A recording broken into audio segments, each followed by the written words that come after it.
Hey guys, well, I've been looking at my videos, stuff like that, and I've noticed that there's been quite a few people watching my recycling videos and such, so I decided to bring you guys how to scrap a car the right way.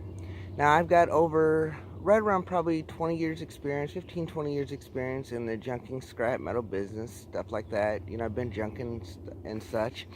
So, a lot of you guys think that if you advertise, that you pick up junk cars, appliances, stuff like that, that you guys, just pick the stuff up, haul it into the scrapyard, losing a lot of money. Let me explain why.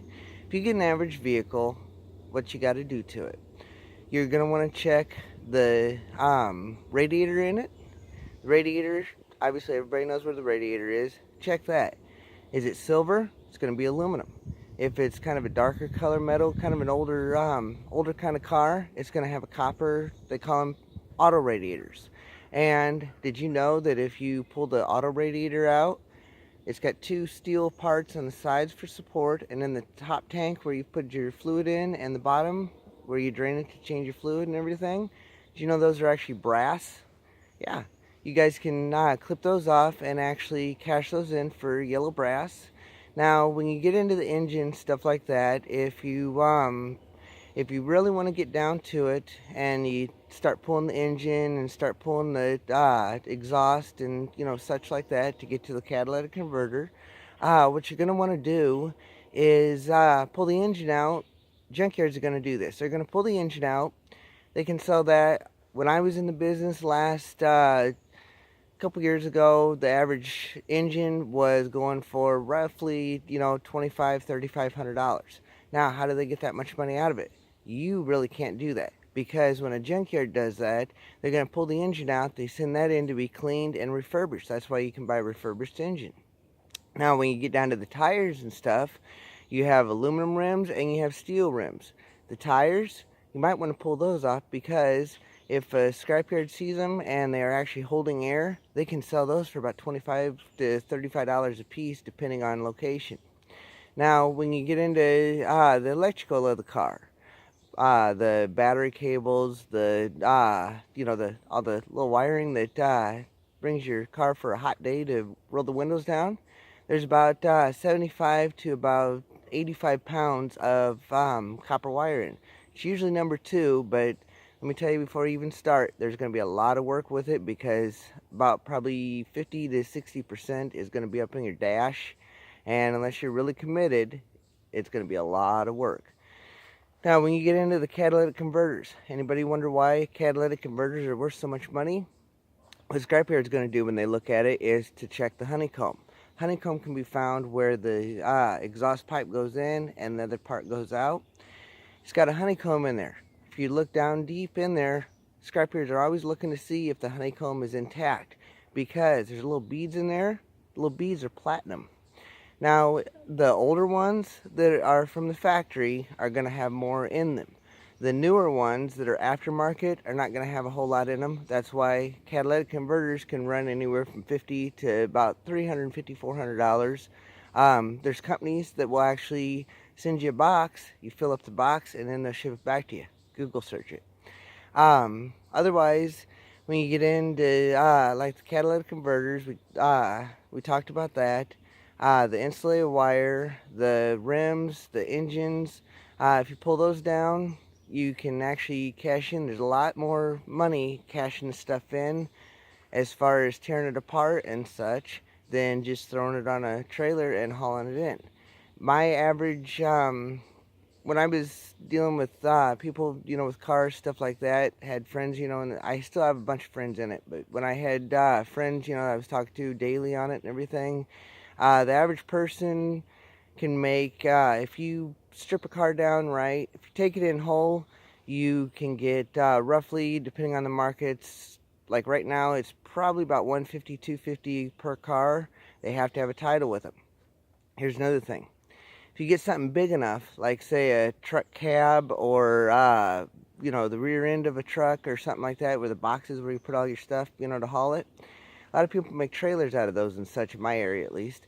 So one small problem: if you go to cash the frame in, or go to cash a big part in like that, you got to have the title. Now, When you get into electronics, electronics are kind of real touchy, and the reason for is because of circuit boards.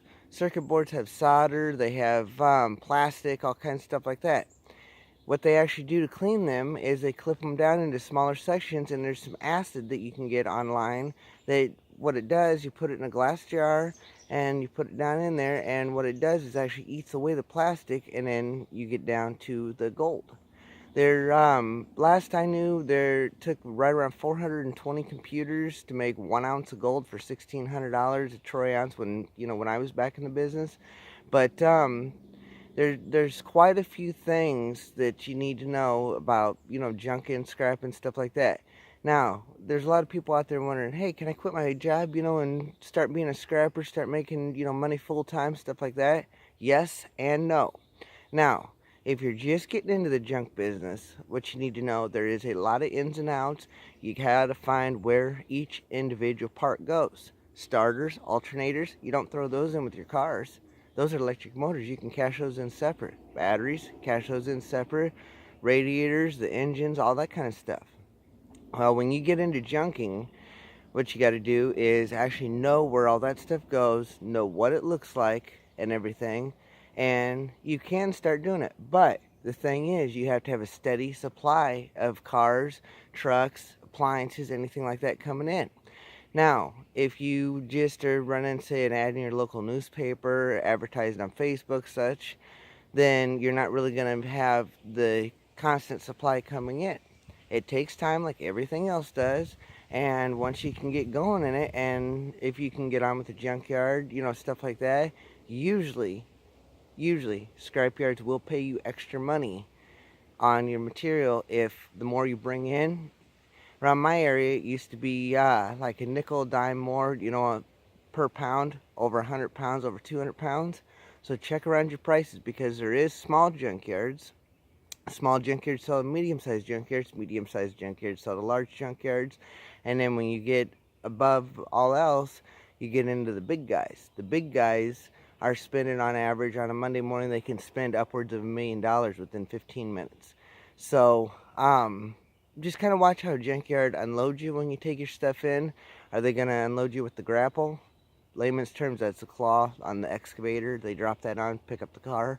Or are they taking it with a forklift? If they're taking it with a forklift and being real easy with it and everything, trying not to dent it, trying not to break the windows, stuff like that, because just like a pull-apart does, they can get the car in there, they can sell everything in the car and wind up with a nice profit, and then crush the car and then sell the car for the same price they bought it for. It's good to know. So I'm probably going to be releasing some more videos like this. I appreciate each and every one of you guys subbing to this channel. Drop a like. If you guys got any questions about junking or scrapping, like I say, I've been scrapping for roughly 15-20 years now, and I'm willing to teach you guys, give you guys a couple hints, tricks, stuff like that.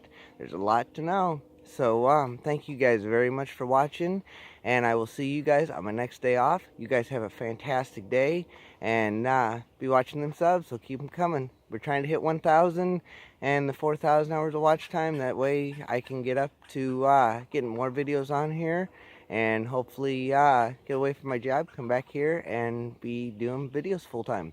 So thank you guys so much, and you guys have a fantastic day.